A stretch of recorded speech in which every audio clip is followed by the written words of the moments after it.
Yo boys, we're back. Pump cover's not coming off. You want to know why? Because it's cold as hell outside and you guys are here for the superior row. Now, is that a play on words? A little bit, but it's actually true. It's because you guys love, slow and controlled contractions. Control the negative, go slow on the positive, slow and controlled contractions, which there's a time and place for these things. There's no doubt about it. I also work in slow contractions as well. I like sinking into the stretch of a movement, really emptying the clip in terms of like stress to the muscles being delivered, the pump, the blood flow. But the problem is a lot of you guys become pretty stiff, like stiff as a board stiff. And I find it quite useless if I have all this muscle that I've worked very hard for to not unlock a lot of that ability. Because this isn't a beauty contest, right? Like, I guess maybe some people are like, man, I just want to have, I want to be in proportion. I want to look a very specific way. And I also want those things. But I feel like people completely lose sight of the fact that you can have it all. You can have muscles in proportion. You can look sick. You can take off your shirt at the beach and look absolutely diesel, looking like a Chad. That's great. Who doesn't want that? I'm not here to tell you that that's a ridiculous goal. But why wouldn't you, if presented the opportunity, to unlock those things of like being able to move your body destructively? That to me is everything. And this row helps you get going in the right direction. It's a needle moving exercise. It will continuously put muscle onto your back just in a way that unlocks a lot of the power that you actually possess, but just haven't been able to unlock. And the reason why you haven't unlocked is because if you want to move explosively, then you have to train your body explosive. It's simple. That's why slow contractions work for muscle growth, because muscle grows through stress being delivered to those muscles. You move inefficiently, meaning you teach your body how to make the rep as hard as possible. How do I really squeeze it out? Even if I can rep it out, you want to go slow and controlled. That's where the inefficiency comes in. But with strength, it's about efficiency. How do we figure out a way of bridging the gap on both with one single row? That's what I'm going to share with you right now. It is game time, baby. It's time for the dead rows. You know what? I am going to take off the pump cover. Why? Because I warmed up a little bit, okay? I'm pretty pumped up, feel good. Anyways, you guys are here for the real row, baby, the superior row. So you can do this with a barbell. Only reason I'm doing it with an easy bar is because it'd be tough to set up camera-wise. Works the exact same way. So I'll give you guys a side angle on this. So you want to do, and I'm going to show it to you guys from this angle first so you understand, I'll almost get into a deadlift position, just like this. Like right here in the deadlift position. And what I'll do from here is I actually come up on the deadlift and use the momentum to then row. And then I lower slow, just like that. But I drop it back down. Every rep is separate, just like this. I'll show you full rep. But you don't want to hover over. The reason why I hovered over is because I have weakness that I need to bring up. That's a good sign. Not a good sign that it's happening, but a good sign that I picked up on it. Keep your body straight.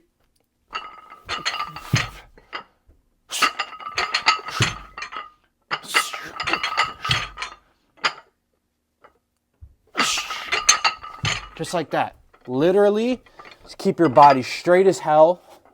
Come on down and explode up into that sucker. It's just like a regular barbell row, but you're doing them from the ground every single time and using the momentum and learning how to unleash a lot of the muscle that you have. You're learning how to use your lower back in addition to, I can go into the specifics on all of the muscles in the back. Nonetheless, the only thing you give a shit about hearing is that now you have all of your muscles in your back being introduced to learn how to move the weight as destructively as possible.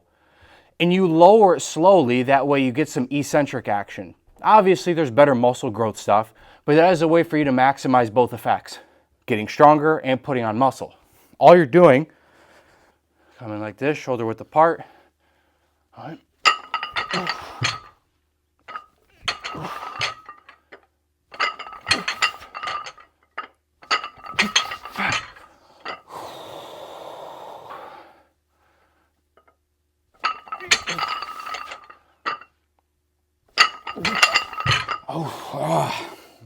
Damn. Not making excuses, but I did hit back earlier, and I'm a champ. That's why I'm coming down here and ripping it again. But point in doing this And the way you're hitting the row is you're also learning how to move your body in a way you're probably not accustomed to.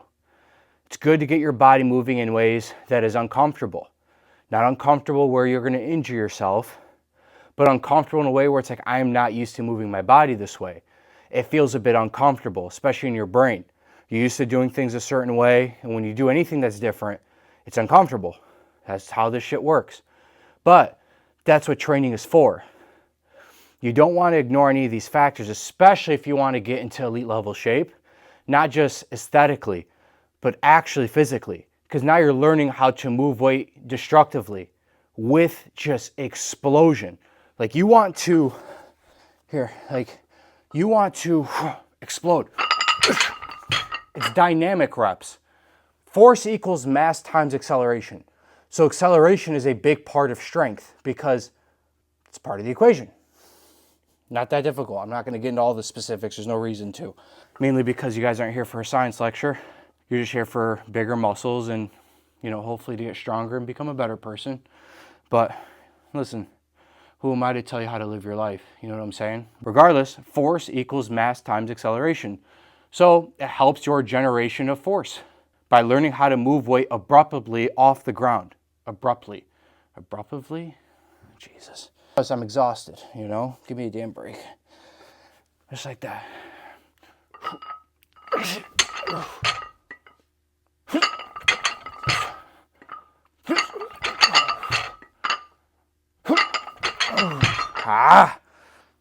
You can bark on them too. All right? Woo. Yeah. And that's it. Very, very simple. They're just rows from the ground. And you want to learn how to maintain positions. A lot of weightlifting is learning how to maintain positions, right? Like if I notice that my back goes to round out, I need to be conscious of it, be in a fixed position, and then be able to explode from those ranges. That's the game. And especially with an exercise like this, you're already accustomed to doing barbell rows. The difference is you're almost just doing paused reps. You're just doing them from the ground. Learning how to generate force off the ground. You know what I mean? There's ways, and you know this, like there's ways of putting more emphasis on your back if that's something you're looking for, but in my opinion, there's better exercises for hypertrophy, for the back. That just bridges the gap on both, where I get to move my body explosively and also in the process add some thickness to my back.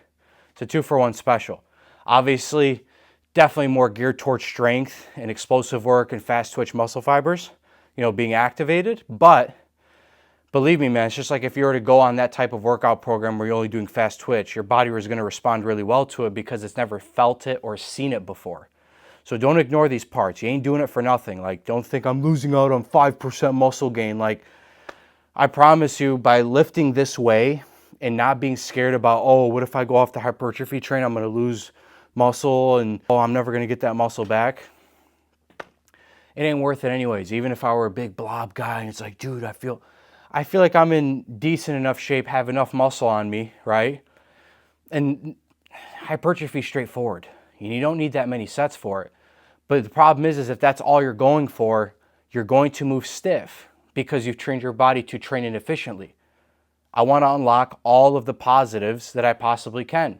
And I want to unlock a lot of the muscle that I've built. And I hope that's the same case for you. So anyways, I appreciate you guys being here and I hope this is well worth your time. If there's anything you guys are looking for specifically, you know the deal. Drop it down in the comments. And if people like those comments, give those a thumbs up. And that way I don't make a video on it. As always, I love y'all very much, man.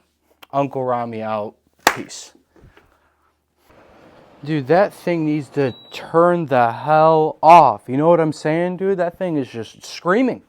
Absolutely screaming. Shut up. You know what I mean? Just shut up. Anyways, it's cold as hell outside, and that makes me very sad because my brown Middle Eastern skin needs the damn sun. So whenever I hear you guys, you freaking jabronis, dude, vitamin D levels are low. Imagine what it'd be like for me. I mean, I had a lineage of farmers that would work from sunrise to sundown with just ridiculous sums of vitamin D being injected into their skin. So I need a hell of a lot more than you. And if I ain't complaining about it, which I am right now, but it's for the video, obviously. No, it's not. I mean, I need the damn vitamin D. So when it starts getting cold, sun starts coming out less, it's just bullshit.